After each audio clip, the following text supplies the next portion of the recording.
24 ঘন্টা শেষ হইতে না হইতে দেখুন কি পরিমাণে বৃষ্টি হচ্ছে যশোর সদরে। আমি এখন অবস্থান করছি যশোর সদর উপজেলায়। দেখুন কি পরিমাণে বৃষ্টি হচ্ছে, আপনারা দেখলে বুঝতে পারবেন। গতকালকে দুপুর থেকে আজকে দুপুর পর্যন্ত কোনো বৃষ্টি হয়নি, যার কারণে অনেকটা শুকনো ছিল। এখন দেখুন আকাশ মেঘলাচ্ছন্ন হয়ে অনেক বৃষ্টি শুরু হয়েছে। দেখুন আপনারা, এই যে পানি পড়তেছে, গাছগুলো নীরবে দাঁড়িয়ে আছে। আল্লাহর সহমত বলেন বা নিয়ামত যাই কিছু বলেন না কেন, শুরু হয়েছে।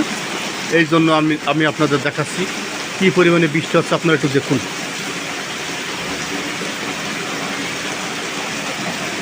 আল্লাহর সহমত শুরু হয়েছে, আর রহমত আমাদের আর আপাতত দরকার নেই। আল্লাহ তুমি আমাদের রহমতগুলো মাফ করে দাও, এই রহমত, বৃষ্টির রহমত।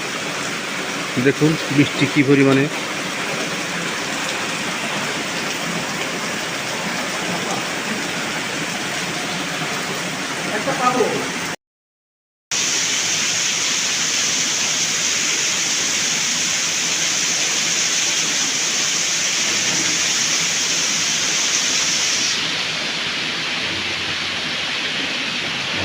বৃষ্টি হওয়ার কারণে এই তুলসী গাছ দেখুন কীভাবে সতেজ হয়েছে।